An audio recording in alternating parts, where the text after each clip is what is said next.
All right, so go ahead and get all the tools out.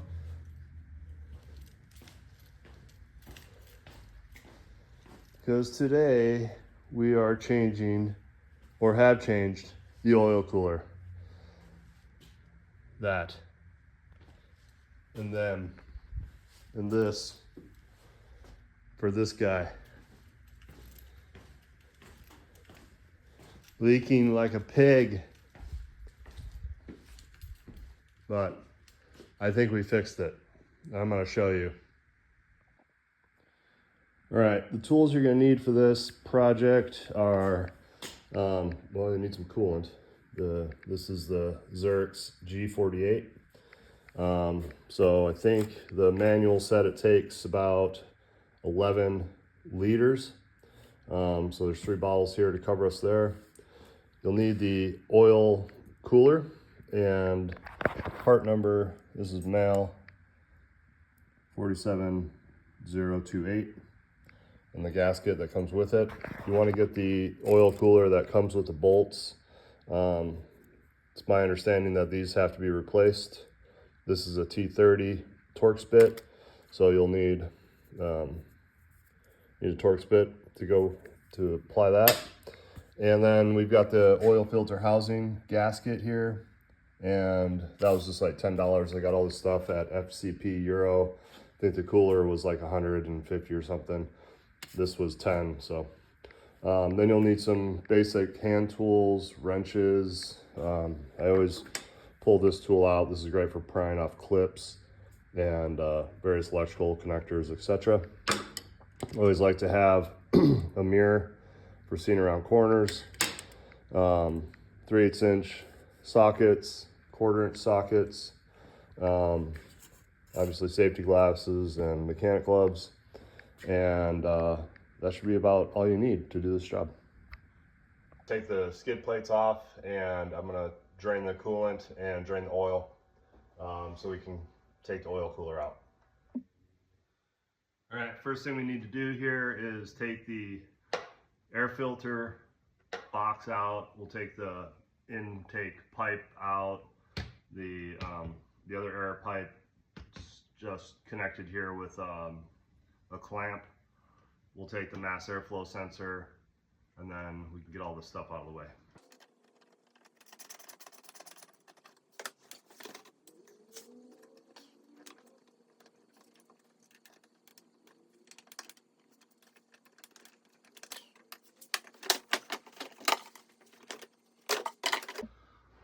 All right, so we're under the car here. You can really see how much oil this thing is leaking. It's coming out of, see that? It's dripping basically right off the bottom of the drain plug for the oil pan. So if you're having that issue, you can see it's kind of pooling up on top of the skid plate, and then it just finds its way to the middle here, and it makes quite a mess in the garage. So go ahead and take the skid plate down. There's screws here. All right, so go ahead and drop the skid plate.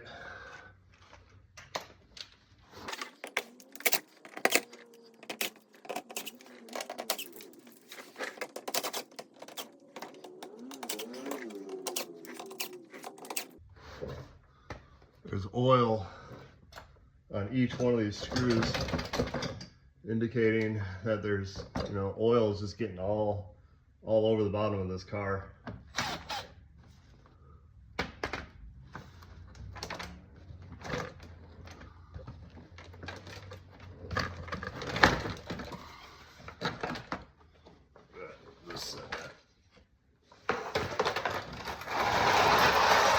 Out of the way. Throw your screws back on top of it.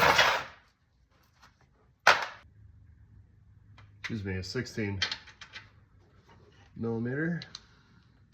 Don't have my glasses on, can't read very well.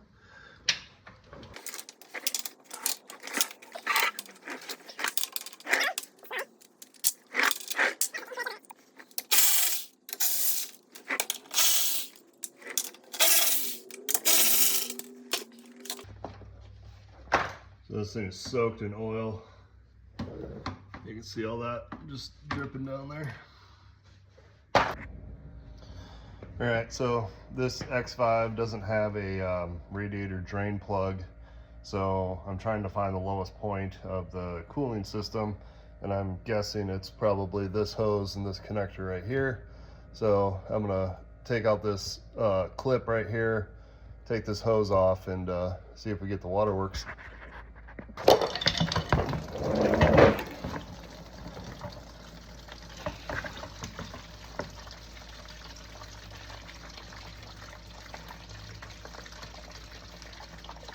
That was it. All right, while the fluid is draining, we're gonna disconnect the battery because we're gonna be working right by the alternator.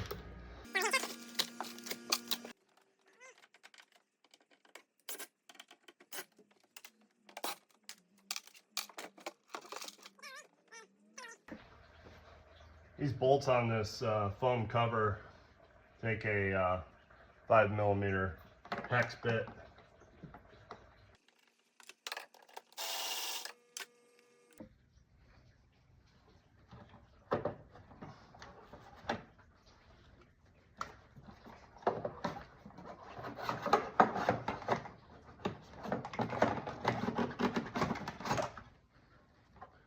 Take that out.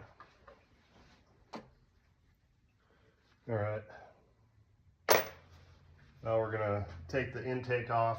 So I think the easiest way to do this is take the charge pipe off, undo all of these bolts along here, and then there's another bolt in the valley. There's a clip here. I think there's another clip in the back, and then there's a bolt here that holds this bracket to the block, maybe, or maybe that's part of the intake. So anyways, we're gonna start going after those.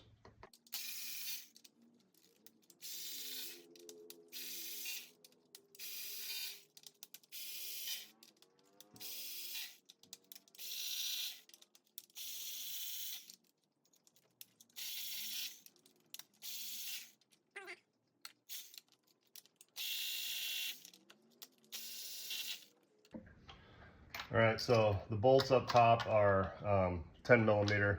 The bolts in the valley are 11s.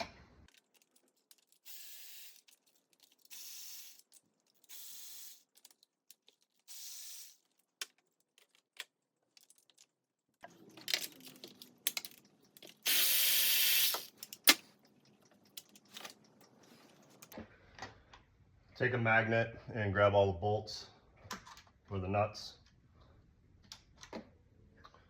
There's an 11mm right here that connects to this bracket. Take that out.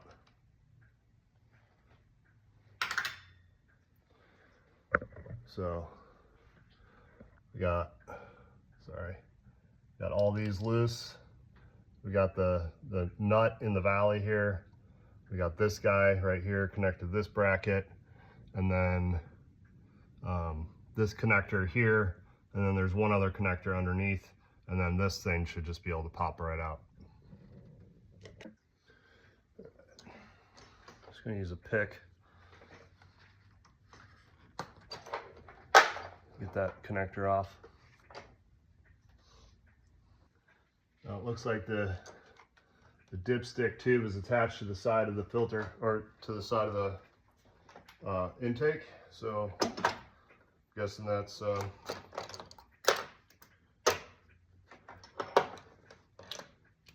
gonna be a 5mm hex, but we'll find out.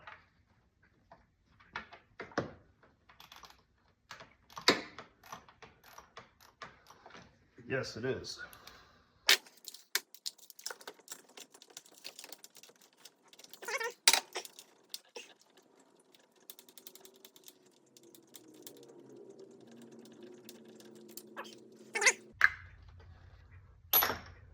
Okay. Now the dipstick is free.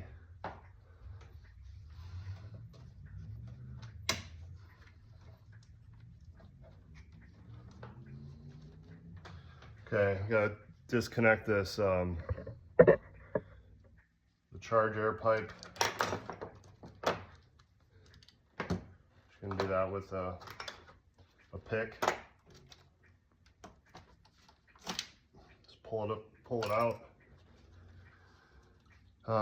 Disconnect the electrical connector to the forget what this is. It's got the butterfly valve in it.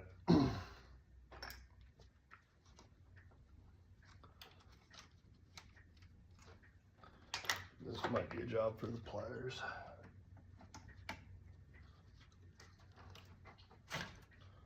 Okay, get that loose. These can all go to the side. I'm gonna fix all this stuff up here today. Put new real electrical tape on it. Gonna keep those clean. But so to get that charge air pipe off, it just slides off of here. Okay. All right, 10 millimeter on a swivel socket.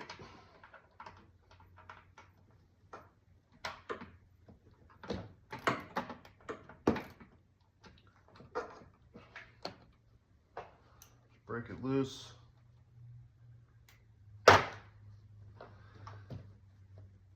Okay, try not to drop it. There's just a little 10 millimeter back there holding the that pipe onto the back of the intake. Got one more connector to deal with. Looks like we got a 10 millimeter bolt holding the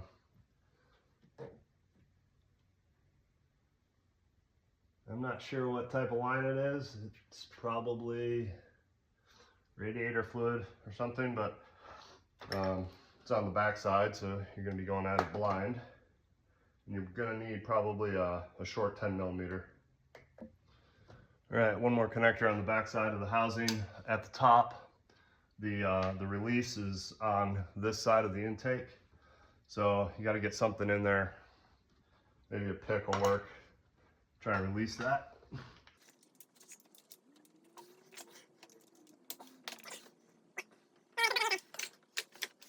All right. Now the intake is free to come out. Yeah, just don't do that. Those are sleeves that sit down in there. And they will fall out, so keep this thing right side up.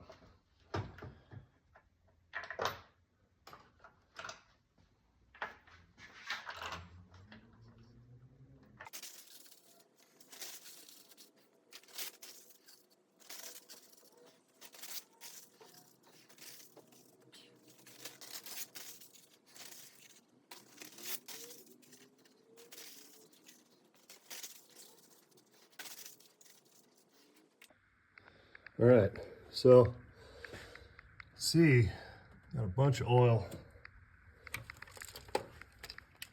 kind of back there, sitting on the top of the engine block, and a lot of oil.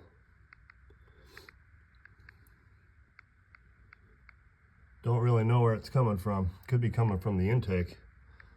Could have a gasket that's leaking. I'm really not sure, but we're gonna go after, we got oil back here. It's almost like it's spraying out of there at high pressure. So not sure what the deal is, but we're gonna go after the oil cooler and the oil filter housing because they are known culprits for leaking. And check all of our gaskets when we put them back on here, make sure they're all in place, make sure nothing fell out when I was cleaning the intake, and hopefully get this leak taken care of. All right, so now we got to get this pipe. This is a hard plastic coolant pipe. It's attached to a couple of hoses here. There's clips here, so you just pull the clip up and then pry this off carefully. It's plastic, so you don't want to break it. There's another clip up here that I'll have to get to from underneath. All right, to get this guy out of here, we're gonna crack these open here.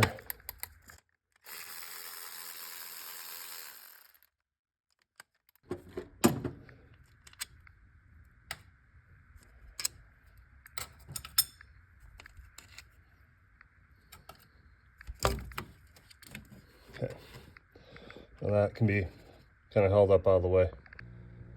All right, so you want to take the 10 millimeter off of the back of the filter housing here. That will release the transmission fill line. You'll want to take this 10 millimeter off of here. That'll release this coolant line. You'll want to disconnect it here, and then you can disconnect the clip, which is right there, and that whole pipe should be able to come out of the way. All right, using my handy dandy prying tool here, we're gonna get this coolant pipe out of here.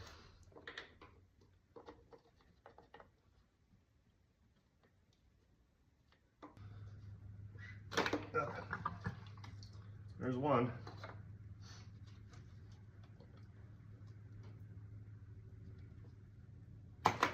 There's two. This one's gonna be a little bit trickier to get at. Okay, so that's connected downstream.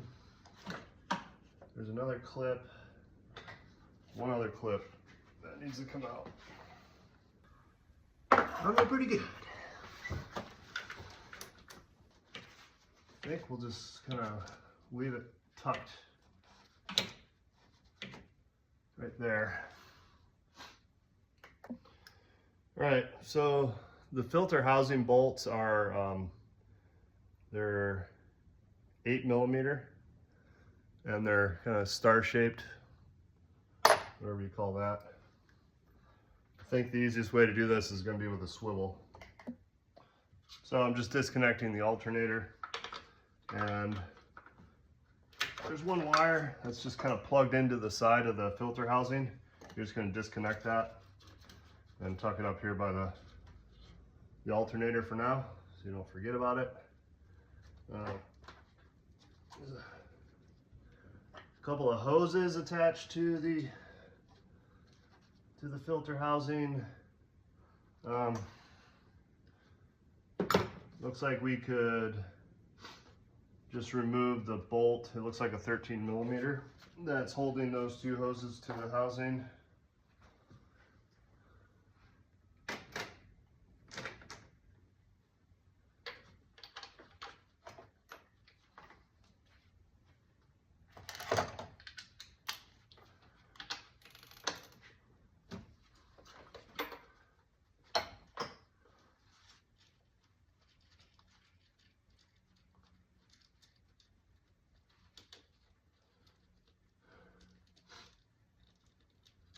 Just remove the bolt and put it back in the hole.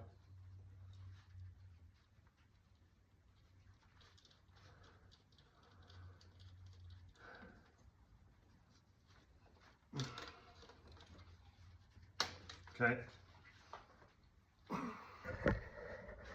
So here, we just took this bracket that attaches to the alternator power and removed it from this bolt, put the bolt back in the hole.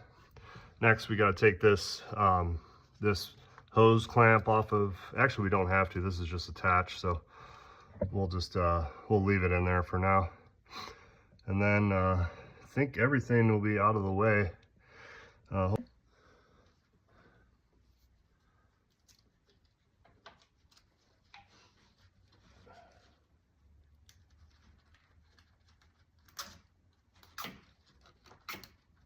Yeah, just gonna zip tie that up out of the way.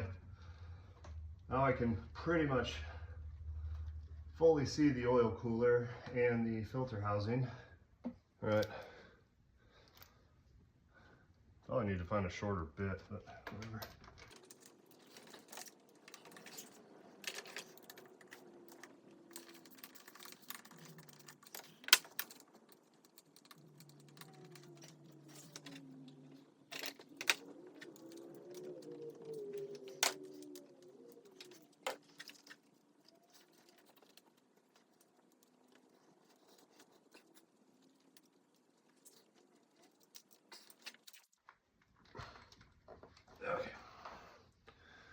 There's one of them. Pretty long. There's another one that's underneath here. I don't know how I'm going to get to these. There's one down there that I can see. Let me go after that one.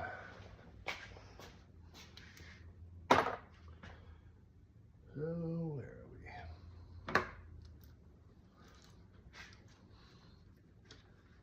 So I'm gonna have to remove the alternator power. I'm gonna take this power connector off of here so that I can get my hand down on the side here.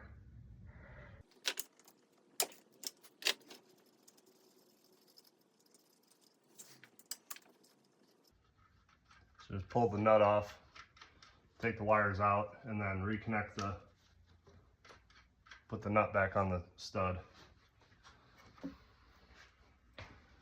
All right, bolt number 2 is out. It was on the very bottom. So a regular 8mm works on here. So I'm gonna try, this next one's kind of below the alternator, or to the side of the alternator. It's pretty tight, so I'm gonna try a 1/4 inch swivel setup here. All right, so there's the setup. The 1/4 inch drive goes between the housing and the alternator. Make sure your battery's disconnected, and it's kind of underneath whatever this guy is here. And then I'm gonna put a 3/8 inch socket adapter on there to get some more torque on it.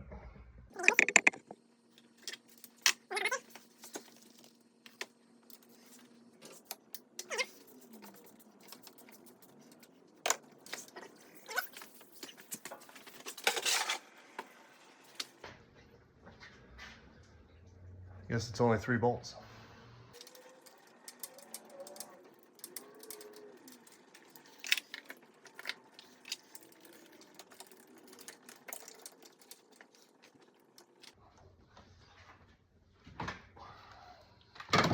If anyone tells you this is an easy job, they're fucking lying.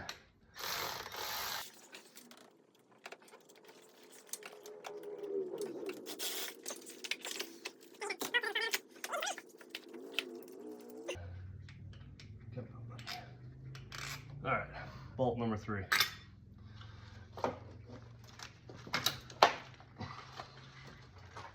There's a connector on the bottom.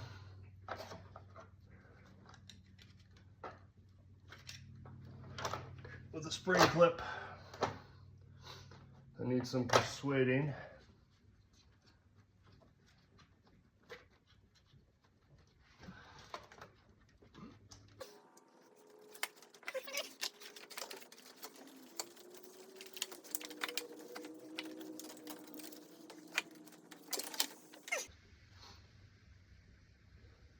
There's the oil filter housing with the oil cooler attached. All right, so I got the old oil cooler off. Got the new one mounted back up here. Ran the filter housing through an ultrasonic cleaner, put a new gasket on it, and reinstalled the pipe over here. So almost ready to throw this back in the car here. Just gonna torque these bolts down, get them nice and tight, make sure this is seated all the way around evenly to the filter housing, and then I'll show you the next steps.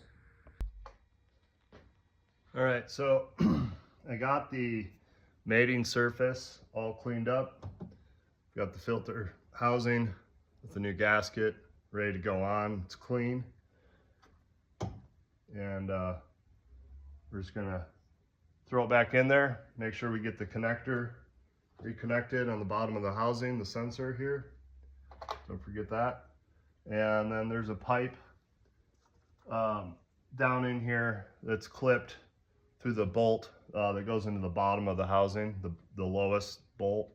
So make sure you get that, that little hose clip in through that bolt when you're installing it. And then just torque it down, I would say just go until it stops and then give it another half a turn or so, and it should be good.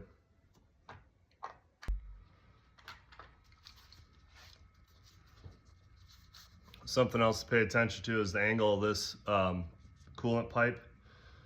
When this is on here, you want to make sure that it's going to mate up back to this pipe. There's a little bit of flexibility in here, but generally speaking, it should be in the upward facing position, right about there. So kind of pointing back at the housing.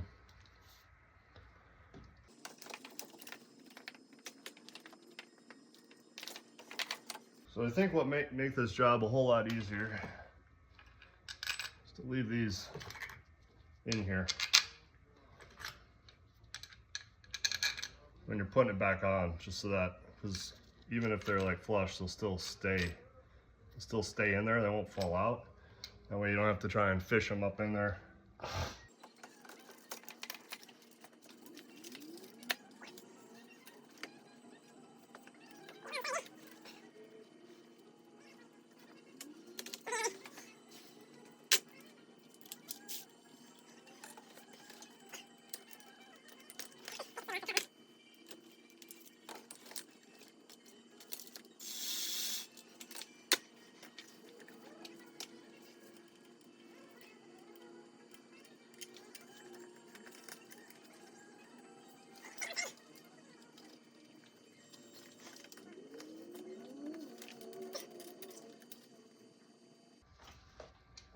Yeah, third one I'm taking out because it's I don't want it to get in the way of the mounting. I want to kind of get these upper two drawn in a little bit, and then because you can't see that bottom one at all.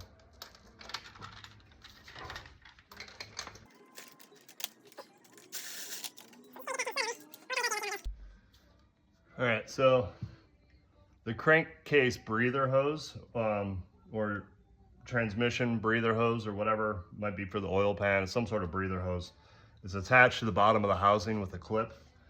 The clip is of course attached to that bolt that's on the bottom, and you can't see shit down there. So get a mirror, try and get it lined up before you put the bolt on using a mirror, and then slide your bolt in. All right, so got the filter housing back in there with the cooler attached to it. You got to start reattaching pipes and stuff. So the breather hose that I was talking about, that was such a pain, is right. You can just see the shiny black thing beyond the yellow, right down in there. It's supposed to attach to the bottom of the filter housing. I just have it kind of hanging out loose. I don't think it's going to harm anything. It might rattle around in there a little bit, but it's, from what I can tell, it's just a breather hose. So next steps will be, redo this is the alternator cable. It attaches to the filter housing. Got to put that back in, attach both the wires back to the alternator.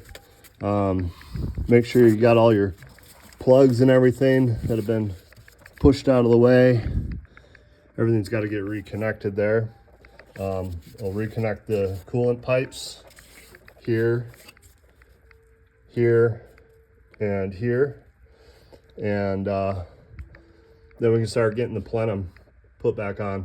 I think the plenum was what was leaking. One of the bolts in the back wasn't completely tightened down, so this port back here to the plenum, I think was the culprit, where all the oil was coming from. So probably didn't need to do the filter housing gasket, but this thing's got 120,000 miles on it, so it's probably about time to start doing some of these things. So either way, I think we've found the leak, and we can hopefully stop it from here. All right, so before you get everything all buttoned up and put back together, just want to look around and make sure you're not forgetting any connectors like the alternator, wires.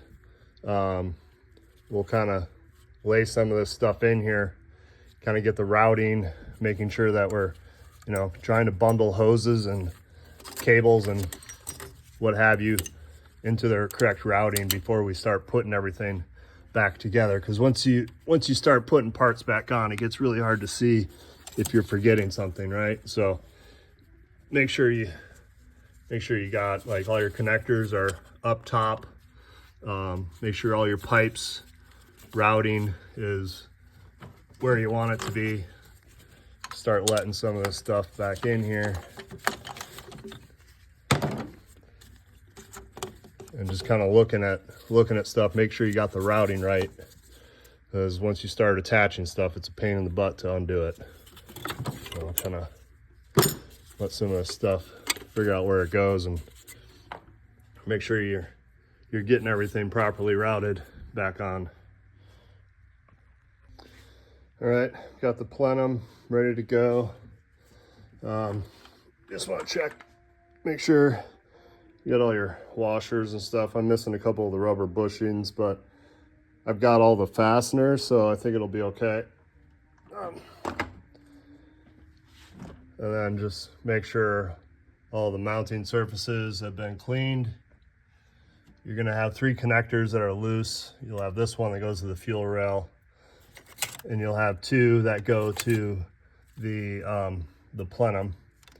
And yeah, just make sure you check everything, make sure everything's connected before you stick that back on, because it's a pain in the butt to get off.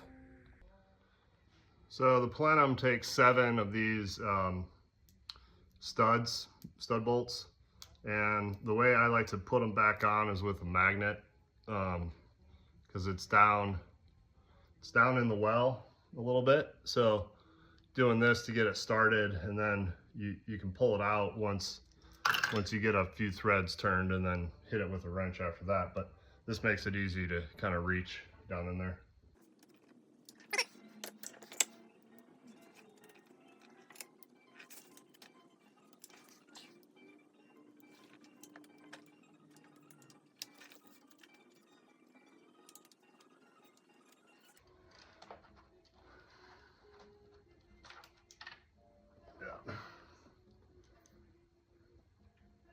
Might need a shorter magnet for the ones in the back. Shorten the magnet.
Magnet saved me again.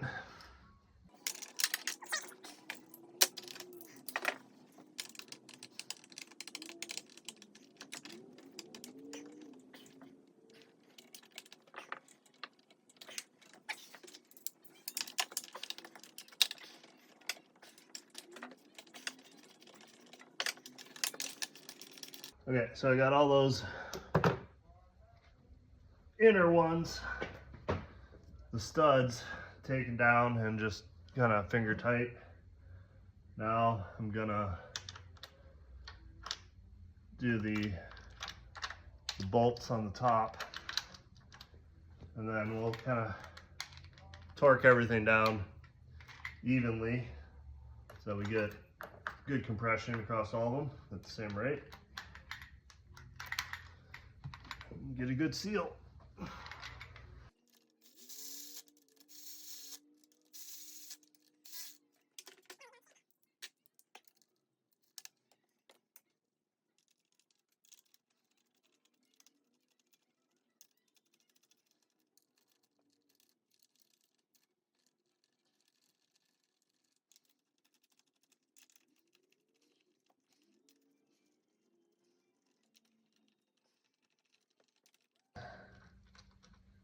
All right, so run these in by hand so you don't cross thread any of them.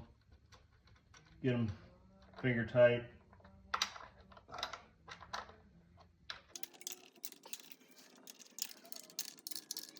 Then you can torque everything down.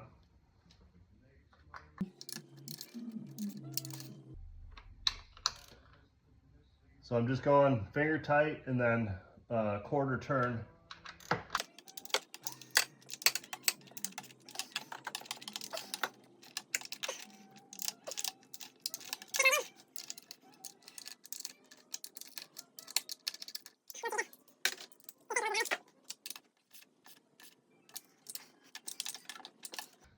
You want to make sure this thing is seated on here really good because it'll leak and you'll end up with oil dripping out of everywhere.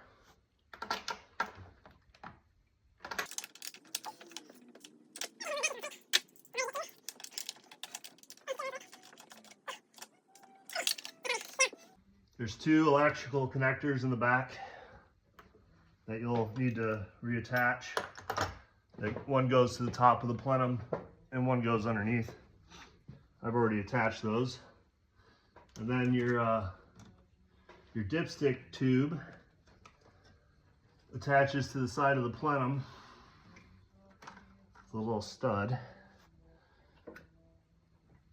And also there's I don't know what it is, possibly a vacuum line or something that's also attached to the back of the plenum.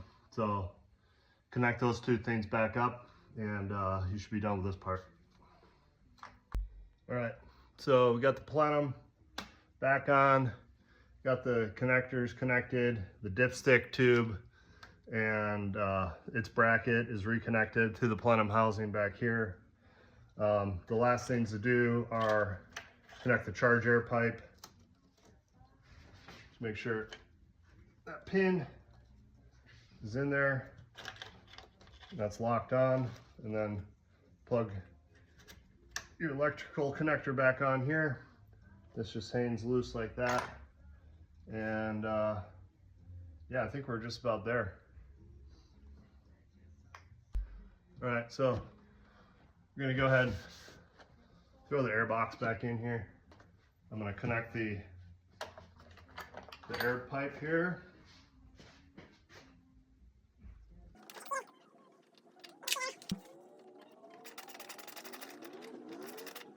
Tight, and then make sure you attach the electrical connector.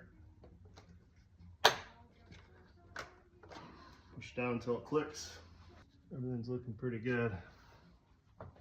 Now, remember there's no coolant in here and the oil is low because we lost a bunch. So our last steps will be to fill the system with coolant and top up the oil. I changed the filter just because I had the housing, I had to clean the housing, but I just changed the oil. So I'm gonna leave it in there and just top everything up.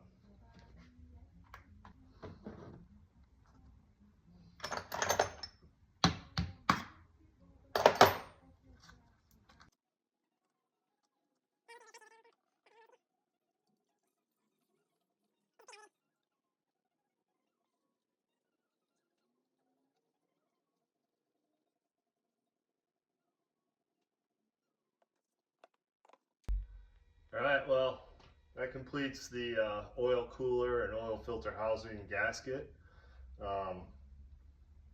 Hopefully you guys got something out of this, and if you did, like and subscribe. I do a lot of work on bikes and cars, so that's the type of content you'll probably see on my channel. But thanks for watching. All right, so go ahead and get all the tools out.